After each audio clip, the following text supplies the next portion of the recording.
നീ ഗുരുവാകണം, തുണയായി നീ തണലാകണം.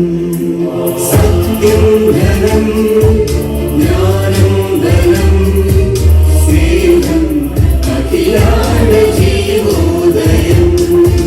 സത്യം ധനം ജ്ഞാനം ധനം സ്നേഹം അഖിലാണ്ട ജീവോദയം.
ഇന്നത്തെ ഭിന്നശേഷി ദിനത്തിന് സ്വാഗതം ഞാൻ ആശംസിക്കാൻ പോകുന്നത്. ബഹുമാനപ്പെട്ട ഈ യോഗത്തിൻ്റെ അധ്യക്ഷ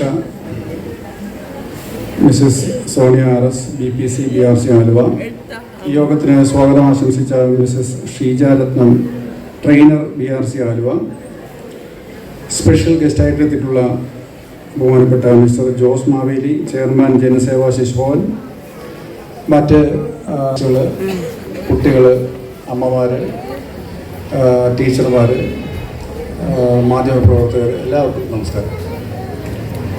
ഇന്നലെ ബഹുമാനപ്പെട്ട സോണിയ ടീച്ചർ എൻ്റെ ഓഫീസിലെത്തിയിട്ട് ഇങ്ങനെ ഒരു പ്രോഗ്രാമുണ്ട്, അതിൽ സാറ് ഇനാഗുറേറ്റ് ചെയ്യണമെന്ന് പറഞ്ഞപ്പോൾ മോഡൽ കോഡ് ഓഫ് കോണ്ടക്റ്റ്, മാതൃകാ പെരുമാറ്റച്ചട്ടം നിലവിലുള്ളതുകൊണ്ട് ഇത് എന്തെങ്കിലും ഒരു ബയാസ്ഡ് ആയിട്ടുള്ള പൊളിറ്റിക്കലി ഇൻഫ്ലുവൻസ്ഡ് ആയിട്ടുള്ള എന്തെങ്കിലും സംഭവം ഉണ്ടാകുമോ എന്നൊക്കെ എനിക്ക് സംശയം ഉണ്ടായിരുന്നു. പിന്നീട് ഞാനതിനെപ്പറ്റി എൻ്റെ ബ്രോഷറും മറ്റും കണ്ടപ്പോൾ എനിക്ക് മനസ്സിലായി പ്യൂർലി ഒരു ഇൻഡിപെൻഡൻ്റ് ആയിട്ടുള്ള ഒരു പ്രോഗ്രാമാണ്. നമ്മുടെ ഭിന്നശേഷിക്കാരായ കുട്ടികളുടെ ദിനം, നമ്മുടെ ഭിന്നശേഷി ദിനം, അതാണ് നമ്മൾ ഇന്ന് ഡിസംബർ 3 നമ്മളിന്ന് ആചരിക്കുന്നത്. ഭിന്നശേഷി, ശേഷി എന്ന് പറഞ്ഞാൽ എന്താണ്? കഴിവാണ്. അത് ഭിന്നമായ ശേഷികൾ എല്ലാ മനുഷ്യർക്കും ഉണ്ട്, അത് ഈ കുട്ടികൾക്കും ഉണ്ട്. നമ്മൾക്ക് എല്ലാവർക്കും എനിക്കുള്ള ശേഷികളായിരിക്കില്ല മറ്റുള്ളവർക്ക്. അപ്പോൾ നമ്മുടെ കുട്ടികൾ നല്ല കഴിവുള്ള കുട്ടികൾ, ഞാനിപ്പോൾ പലരെയും കാണുന്നുണ്ട് ഫാൻസി ഡ്രസ്സിൻ്റെ വേഷത്തിലും ഡാൻസിന് വേണ്ടി പ്രിപ്പയർഡായിട്ടും അമ്മമാരോടൊപ്പം അല്ലാതെയൊക്കെ ധാരാളം കുട്ടികളെ ഞാൻ കുടുംബാംഗങ്ങളോടൊപ്പം കാണുന്നുണ്ട്. നല്ല കഴിവുള്ള കുട്ടികളാണ്. എല്ലാവർക്കും ദൈവം ഒരേ രീതിയിലല്ല കഴിവുകൾ കൊടുത്തിരിക്കുന്നത്, അതിൽ ഏറ്റക്കുറച്ചുകളുണ്ടാവും. ചിലർക്ക് ഇത് കൂടുതലുണ്ടായിരിക്കും, ഒരാൾക്കുള്ള കഴിവല്ല മറ്റൊരാൾക്കും ഉണ്ടാവുക. എല്ലാവർക്കും ദൈവം കഴിവുകൾ കൊടുത്തിട്ടുണ്ട്.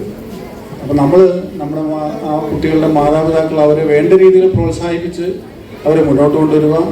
നമ്മുടെ സമൂഹം, നമ്മുടെ സർക്കാർ അതിനു വേണ്ടിയിട്ട് എല്ലാ പിന്തുണയും നമ്മുടെ ഇപ്പോൾ മാഡം പറഞ്ഞതുപോലെ സ്പെഷ്യലിസ്റ്റ് ആയിട്ടുള്ള എഡ്യൂക്കേറ്റേഴ്സിന് മുഖാന്തരം അവർക്ക് വേണ്ട എല്ലാ പരിശീലനവും നൽകുന്നുണ്ട്. അപ്പോൾ ഏതെങ്കിലും കുട്ടികൾ വീടുകളിൽ ഇതുപോലെ ശ്രദ്ധയിൽപ്പെടാതെ അല്ലെങ്കിൽ ഇത്തരം മുന്നോട്ട് വരാതെ നിൽക്കുന്നവരുണ്ടെങ്കിൽ അവർ മുഖ്യധാരയിൽ കടന്ന് സാധാരണ കുട്ടികളോടൊപ്പം തന്നെ പഠിച്ച് വളരട്ടെ. നേരത്തെ പറഞ്ഞ പോലെ സോഷ്യലൈസ് ചെയ്യാനും എല്ലാവരോടൊപ്പം സമൂഹത്തിൽ ജീവിക്കാനും ഒക്കെ അവരും പഠിക്കണം. പഠിച്ച് അവരും സമൂഹത്തിൻ്റെ ഭാഗമാണ്. അല്ലെങ്കിൽ അവരെ ഒറ്റപ്പെട്ടു പോകും, പുറകോട്ട് മാറി നിന്ന് പോകും. അപ്പോൾ അതിന് എല്ലാം പ്രാപ്തരാക്കുക, അതാണ് നമ്മുടെ ഈ ഒരു പ്രോഗ്രാം. അതിൻ്റെ ആദ്യത്തെ ലക്ഷ്യം അത് തന്നെയാണ് ഞാൻ മനസ്സിലാക്കുന്നത്. ഈ പ്രോഗ്രാം ഇന്നിവിടെ എന്നെ ക്ഷണിച്ച ഇതിൻ്റെ സംഘാടകർക്കുള്ള എൻ്റെ അകൈതവമായ നന്ദി രേഖപ്പെടുത്തിക്കൊണ്ട് ഈ പ്രോഗ്രാം ഔപചാരികമായി ഉദ്ഘാടനം ചെയ്യാൻ പ്രഖ്യാപിച്ചുകൊണ്ട് നിർത്തുന്നു. നന്ദി, നമസ്കാരം.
കുട്ടികൾക്ക് നൽകേണ്ടത് ആ രൂപത്തിൽ തന്നെ നമുക്ക് തരിക എന്നുള്ളതും വലിയൊരു സൗകര്യമാണ്. കാരണം ഇത് കണ്ടെത്തുക എന്നുള്ളതും ചെന്ന് വാങ്ങിക്കുന്നത് കണ്ടെത്തുന്നതും നമുക്ക് പ്രയാസമുള്ള കാര്യമാണ്. അപ്പം അത് ആ ഗിഫ്റ്റായിട്ട് തന്നെ നമ്മുടെ മുന്നിലേക്ക് ഒരുക്കി തരുന്നതും വലിയ സന്തോഷമുള്ള കാര്യമാണ്. അപ്പം എന്തായാലും 9 സ്ട്രീമിലെ എല്ലാ അംഗങ്ങളും നമ്മളോടൊപ്പം ചേർന്ന് നിന്ന് നമ്മുടെ ഈ ഒരു വലിയ പരിപാടി, ചെറിയ പരിപാടിയല്ല, ഇത് വളരെ വലിയ പരിപാടിയാണ്.